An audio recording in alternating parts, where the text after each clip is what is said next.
Hello, Mafkas. We are here another weekend of working on the Datsun. It's been a while, but you know, you gotta keep going with these things. I have fueled up. I'm now going to pick up my mate Gio, who's going to help me do some wiring this weekend. Very kind of him to offer his services, because I don't know what I'm doing, as it's become quite aware over these last few videos. So yeah, I'm just going to go and pick him up at his house and then take the drive down to Malvern. Hello there.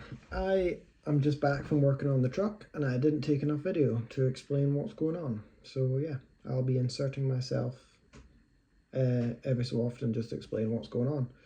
So the next clip you're going to see is getting the windows put back in. Guys came and done that with the new seals. So yeah, that's this bit.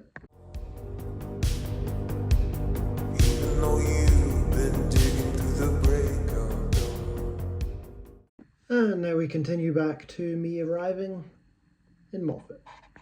Right, here we are. We have put the glasses now in.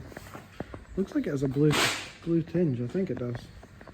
But the seals and everything have held up. So yeah, today we are going to be doing electrics. Hopefully get it started. I've got new plugs, filter.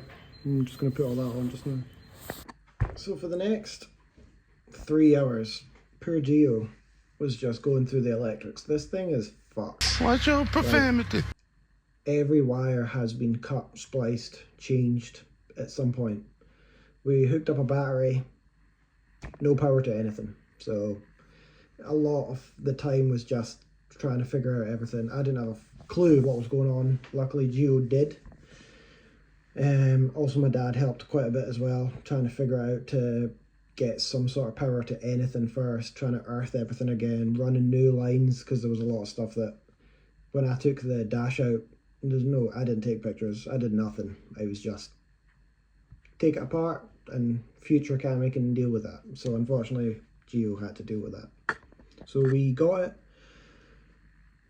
We didn't have spark, we managed to get spark, and we didn't have fuel, we had to rebuild the carb, load of shit. So here's a couple of clips of us almost getting it started.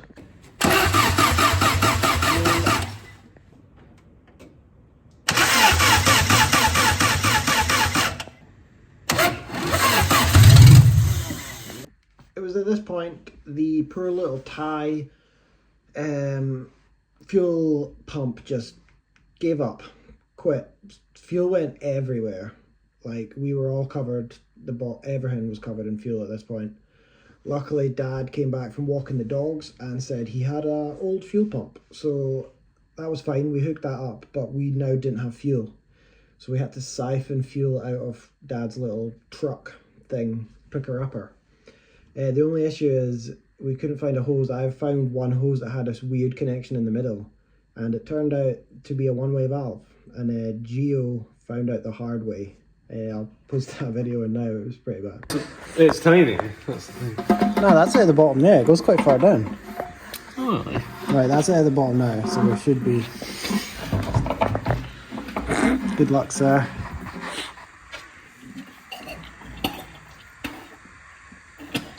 No. Oh, no. I have to steal gas because I'm broke, and gas is a fortune now with all the government bullshit taxes and stuff, and it pisses me off.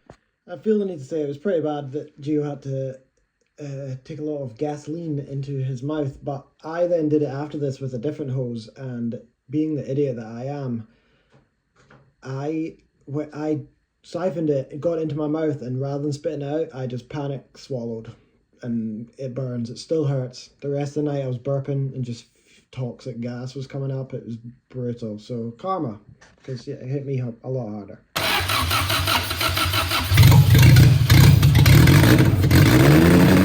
It was at this point that we got it starting on easy start, but we realized the carb was fucked. Looked like the little pin that lets the overfueling basically not happen had fallen out, so we had to strip the carb at this point, make sure everything was clean, go through it all, which I assume owning a car like this I'm going to have to do more than once. So yeah, that's what we did next.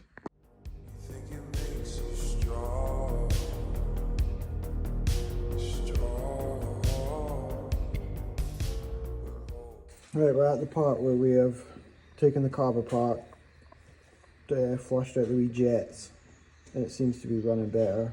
New fuel pump after the other one died. Dad randomly had one. Trying to figure out the timing. Before the spark plugs were dry, they are now not, so it means we're getting fuel.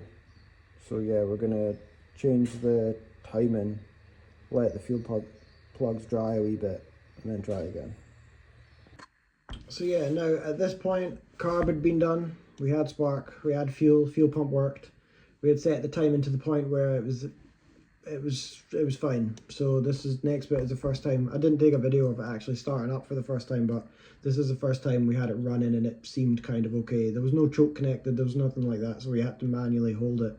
But it seemed to actually run okay. Obviously, there's no exhaust, no back pressure, nothing like that, but we know it starts and I know it runs, so that's pretty good.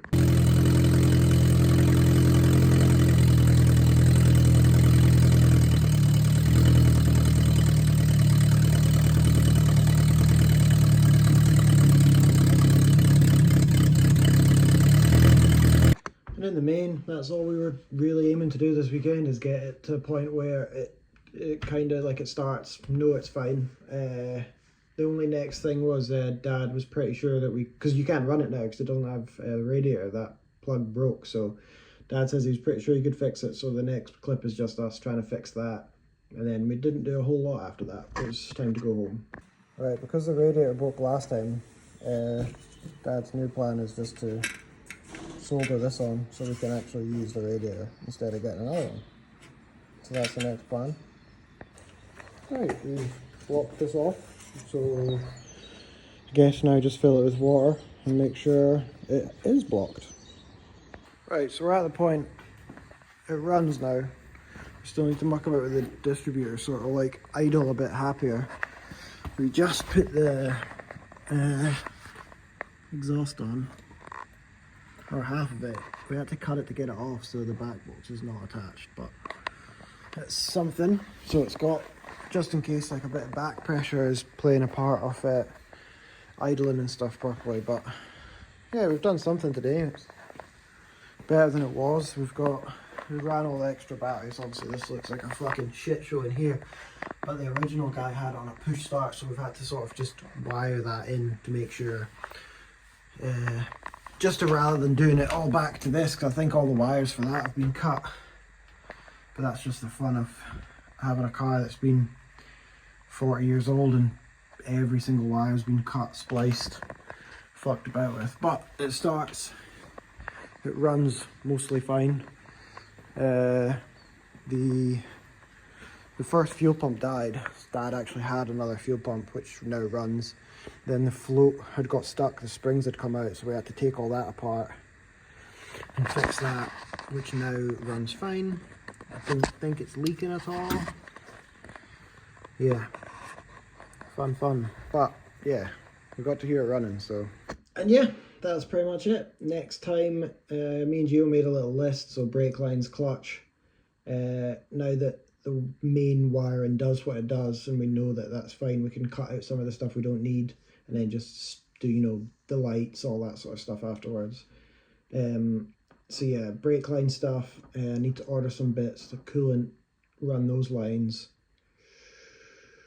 Yeah, I don't think, I mean there's always more stuff to be doing, but yeah, I need to sort all the wiring out inside, figure out, I really don't want a push button start, but it depends how much easier it is than breaking into the original loom and sorting all that stuff out as well. So for now, that is it. Thank you for watching, and yeah, pretty glad that it started. That's good news. I'm happy. Let us pray to the one king. You know who he is.